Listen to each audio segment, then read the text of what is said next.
Hello दोस्तों, welcome to my channel Hamdam network. मेरा नाम तैमूर है। आज की वीडियो रियल एस्टेट के रिलेटेड ही है। आज की वीडियो ज़मीन परचेसिंग के बारे में इंफॉर्मेशन, क्या क्या चीज़ें आपको एप्लीकेशन लेना पड़ेगा, क्या क्या चीज़ें की ध्यान रखना पड़ेगा, तो इसके बारे में कोई वीडियो है। पूरी वीडियो ज़रूर देखिए, पूरी इंफॉर्मेशन डिटेल के साथ दूंगा आपको।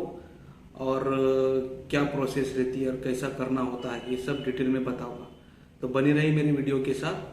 अगर मेरे चैनल पे नए हैं तो मेरे चैनल को सब्सक्राइब जरूर करिए और बेल आइकन को दबाइए।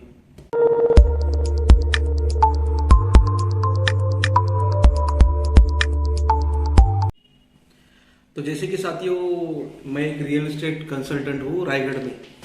तो बहुत सारे मेरे कस्टमर का कॉल आता है लैंड परचेसिंग के रिगार्डिंग। तो कई कस्टमर ऐसे होते हैं कि जो जिनको कुछ इन्फॉर्मेशन ही नहीं होती है कि लैंड खरीदना चाहते हैं, लेकिन बाद में पता चलता है वो कोई उनके पास पेपर ही नहीं, कुछ ये नहीं है। और कई कस्टमर ऐसे भी कॉल आ रहे हैं मुझे कि लैंड परचेस किया है लेकिन पोजीशन नहीं मिल रहा है, ज़मीन नाम पे भी नहीं हो रही, पैसे पैसे देके इवन सेल डीड परचेसिंग भी हो चुकी है लेकिन ज़मीन नाम पे अभी तक हुई नहीं। तो हम इस वीडियो में मैं आपको बताऊंगा कि क्या क्या चीज़ में आपको ध्यान देना है। एक एक चीज़ आपको डिटेल में बताऊंगा क्या क्या चीज़ ध्यान देनी है। जब आप एक ज़मीन खरीदी करने जाती है तो से परचेसिंग करना है आपको महाराष्ट्र में, महाराष्ट्र की बात कर रहा हूँ मैं। महाराष्ट्र में अगर ज़मीन खरीदी करना है तो आपको क्या क्या रिक्वायरमेंट है और क्या क्या प्री चेकलिस्ट बनानी होगी। उसके बाद आप बिंदास खरीदी कर सकते हैं। अगर ये वीडियो पूरी देखोगे तो आपको पूरी डिटेल में आपको समझ में आएगा कि ये वीडियो क्या क्या प्री चेकलिस्ट है। तो प्री चेकलिस्ट में प्री चेकलिस्ट है। तो साथियों, प्री चेकलिस्ट में पहला पहला एक है, आपको ज़मीन पे जाके देखना है ज़मीन कहाँ है। कई ब्रोकर्स दिखाते हैं ज़मीन एक इधर और होती है एक इधर। तो पहला ज़मीन अगर कोई दिखा रहा है तो ज़मीन कहाँ है ये पहला देखना है। ज़मीन देखने के बाद उसका 7/12 देखना है। 7/12 देखने के बाद 7/12 का भी मैं बताऊंगा आपको मेरे लैपटॉप पे 7/12 कैसा होता है और कैसा देखना है कि वो क्लियर है। तीसरा ये है कि उसका आर्ट देखना है। और चौथा है कि उसके ई म्यूटेशन, जैसे फेरफार बोलते हैं, फेरफार निकाल के फेरफार चेक करना है। उसके बाद उसको सर्च रिपोर्ट निकालना है 1950 के बाद पहले तक के कैसी ये करंट ओनर है 7/12 पे, वो कैसा उसका नाम आया, किस प्रोसेस से उसका नाम आज करंट सिचुएशन में उसका 7/12 पे नाम है। वो फेरफार के जरिए, जिसको ई म्यूटेशन कहा जाता है, तो उसके जरिए वो पूरा पता चलता है कि कैसा नाम है। और पांचवा बहुत इंपॉर्टेंट है कि परचेसिंग करने के पहले एटलीस्ट प्राइवेट सर्वे मोजनी करके लेना ज़रूरी है। अपने लैंड का पोजीशन अपने को पता होना चाहिए कि मैं यही ज़मीन खरीदी कर रहा हूँ।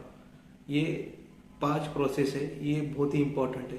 तो मैं आपको मेरे लैपटॉप के स्क्रीन पे बताता हूँ कि 7/12 कैसा देखना है, 7/12 क्या होता है, 7/12 परचेसिंग करते टाइम आपको 7/12 कैसा चेक करना है, उसका आर्ट कैसा देखना है, और फेरफार यानी ई म्यूटेशन कहाँ होते हैं 7/12 पे, वो भी मैं आपको लैपटॉप की स्क्रीन पे बताऊंगा। तो बने रहे मेरी वीडियो के साथ। आपको ले चलता हूँ मेरे लैपटॉप की स्क्रीन पे। तो साथियों, मैं आपको बताता हूँ 7/12 के बारे में। तो 7/12 देखने के लिए मैं ये देखो मेरे स्क्रीन पे आप देख सकते हैं। मैं जूम करके बताता हूँ। 7/12 का मतलब होता है 7 और 12 मिला के 7/12 होता है। तो ये जो ओनर्स की डिटेल्स है इसको 7 नंबर बोलते हैं। और जो नीचे जो जैसे कि पीक पानी, जैसे कि क्या लगी हुई खेती, जमीन पे क्या लगे, क्या उगाता है, ये 12 नंबर, गांव नमूना 12, इसका मतलब होता है जो अंदर आप जो प्लांटेशन करते हैं या खेती करते हैं उसकी इंफॉर्मेशन 12 नंबर। तो दोनों का कंबाइनेशन करके 7/12 बनता है। 7 नंबर में गांव नंबर नमूना 7, इसमें आपको दिखाएगा ओनर की इंफॉर्मेशन। तो 7/12 ये आप स्क्रीन पे देख सकते हो। 7/12 ये होता है। 7/12 में आपको फर्स्टली चेक करना है कि भोगटवदार 1, ये 1 रहेगा तो 7/12 टाइटल क्लियर है। आप ले साइड में देख सकते हो जियारात है। जियारात मतलब जियारात मतलब खेती जमीन। बागायत है। बागायत मतलब प्लांटेशन यानी बागीचा बनाया हुआ। और एक आता है वर्कर्स, वो भी बताऊंगा 7/12। अब ये जियारात के सामने अगर उसका एरिया निकला है, जैसे 10 गुंठा 50 पॉइंट, 10 गुंठा 50 पॉइंट है, तो इसका मतलब उसकी खेती जमीन 10 गुंठा 50 पॉइंट। इसके अलावा पोर्ट खराब है, ये बाय डिफॉल्ट 90% 7/12 में रेवेन्यू डिपार्टमेंट बाय डिफॉल्ट कुछ ना कुछ एरिया छोटा मोटा डालता है। जैसे इसमें 2.20 गुंठा पोर्ट खराब दिखा है, लेकिन वो यूजेबल जगह रहती है। और इसमें मेन इंपॉर्टेंट ये है, राइट साइड की जो एरिया है बॉक्स है, उसमें आपको चेक करना है उत्तराधिकार। उत्तराधिकार में बहुत सारी चीजें रहती है, जैसे ये मेन इसमें ओनर का नाम है, इसके अलावा भी इसमें कुछ नाम रहते हैं, जैसे कुल लगे हैं, कुल है तो इसमें आपको उसकी एंट्री मिलेगी। कुल रहेंगे तो 7/12 क्लियर है, फिर भी कुल लगे, लेकिन वो खरीदी करते टाइम अगर कुल का सम्मति रहेगी तो आप खरीदी कर पाओगे। दूसरी बात के इसमें केंद्र शासन का एक स्टैम्प रहता है, केंद्र शासन लगा हुआ है, तो केंद्र शासन रहेगा तो भी आप खरीदी बिक्री यानी कि सेल एंड परचेस कर नहीं सकते। तीसरी बात कि इसमें अगर उसने अगर लोन लिया होगा तो वो भी इसकी भी एंट्री रहती है, वो भी आपको चेक करना है कि इसमें उसकी एंट्री है। वो भी मैं 7/12 बताऊंगा, एक एंट्री वाला जिसके अंदर उसने लोन ओनर ने लोन लिया है। जैसे कि ये 7/12 है, मैंने बताया था भूगोलवार 1, अभी ये भूगोलवार 2 है, तो मतलब ये 7/12 को सक्षम अधिकारी, जैसे अभी उत्तराधिकार में देखो, सक्षम अधिकारी के पूर्व परवानगी शिवाय हस्ताक्षर बंदी, यानी कुल कायदेची जमीन, यानी इनको ये जमीन कुल कुल में मिली हुई है। कुल का मतलब ये होता है कि ये बहुत सालों से वो जमीन पे पोजीशन पकड़े हुए हैं, तो वो उनके नाम पे हो जाएगी। तो लेकिन इसका कुछ फीस होती है, वो तहसील में प्रोसेस करके उसकी फीस भर के ये जो भोगदार 2 है उसको 1 किया जाता है, फिर ये क्लियर हो जाता है। तो ये क्लियर 7/12 होने के बाद आप उसकी सेल एंड परचेस कर सकते हैं। उसके बाद ये एक 7/12 है, आपको ये भी बताते चलूं कि बिन खेती अगर कोई 7/12 में है और उसके सामने अगर उसका एरिया लिखा हुआ है, तो इसका मतलब ये 7/12 एन ए हो चुका है।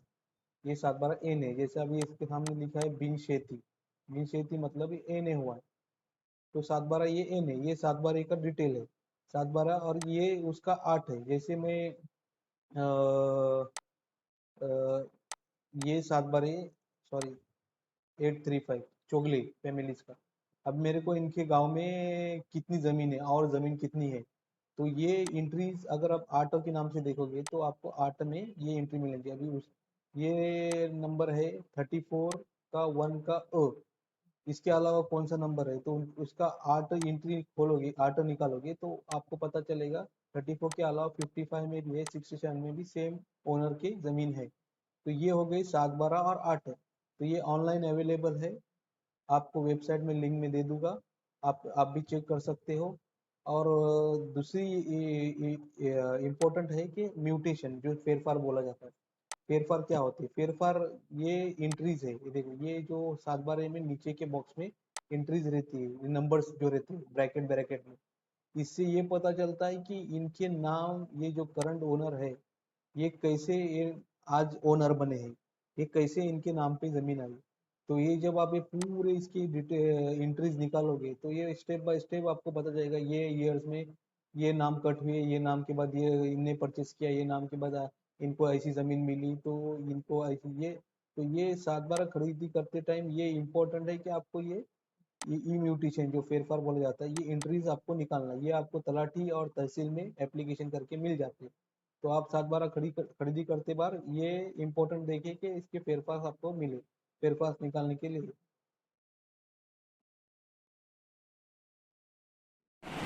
तो साथियों, मैंने आपको अपनी लैपटॉप की स्क्रीन पे अभी बताया हूँ कि 7/12 और 8 क्या होता है और कैसे 7/12 और 8 चेक करना है। तो ये बेसिक डिटेल है, या अगर आपको ज़मीन खरीदनी है तो आपको ये बेसिक डिटेल मालूम होना ज़रूरी है। इसके अलावा आपको उसकी म्यूटेशन जैसे फेरफार एंट्रीज कैसे नाम आए, या आप खुद भी चेक कर सकते हो, ऑनलाइन भी अभी अवेलेबल है, ऑनलाइन निकाल के चेक कर सकते हो और किसी के नाम से आए कैसे चेक कर सकते हो।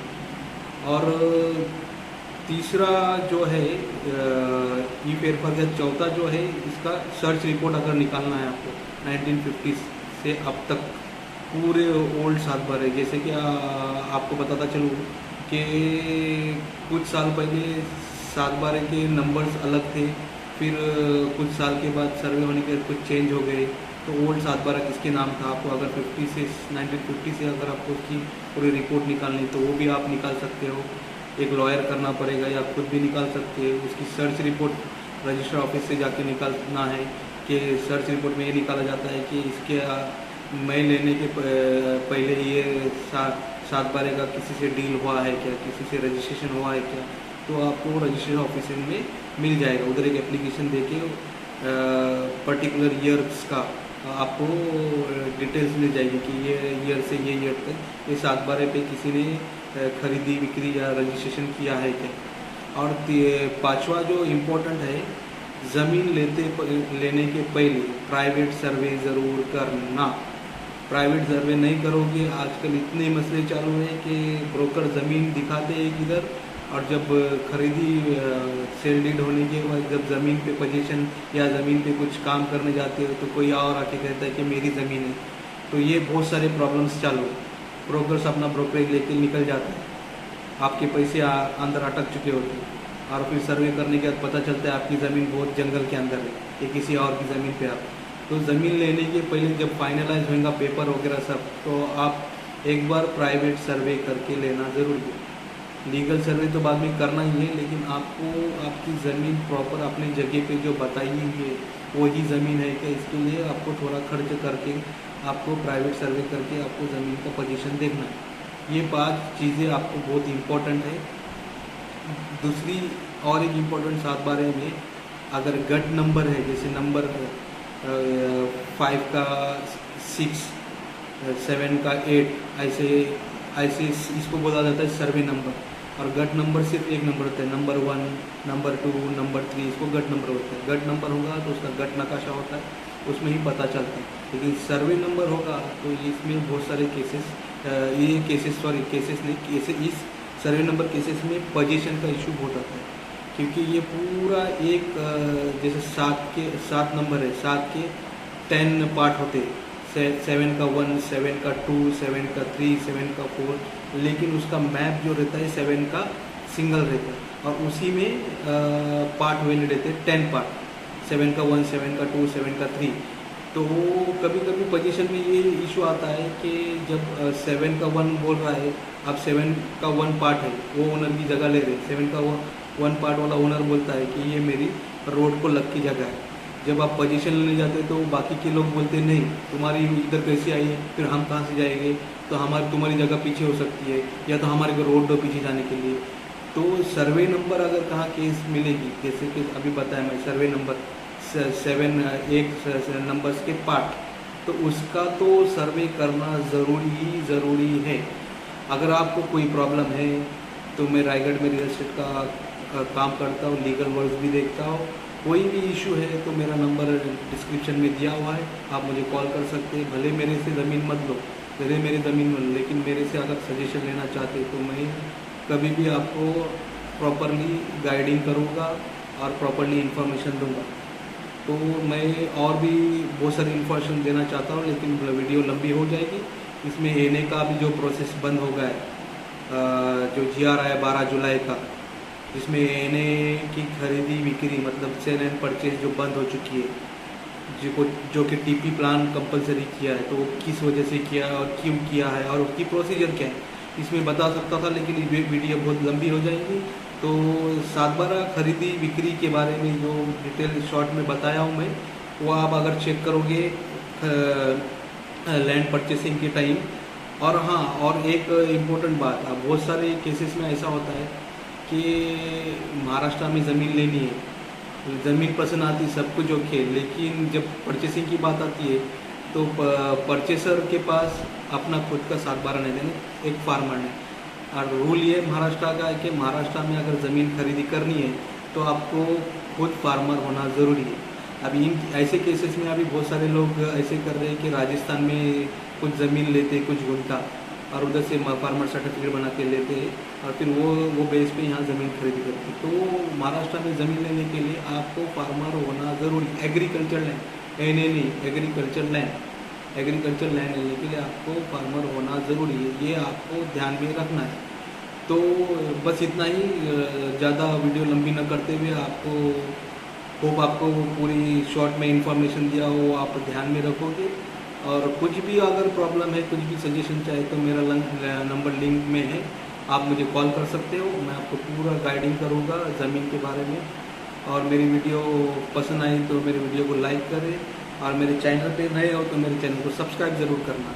ऐसे ही वीडियो मैं आपको बनाता रहूँगा और ऐसे ही इंफॉर्मेशन शेयर करता रहूँगा। Thank you very much.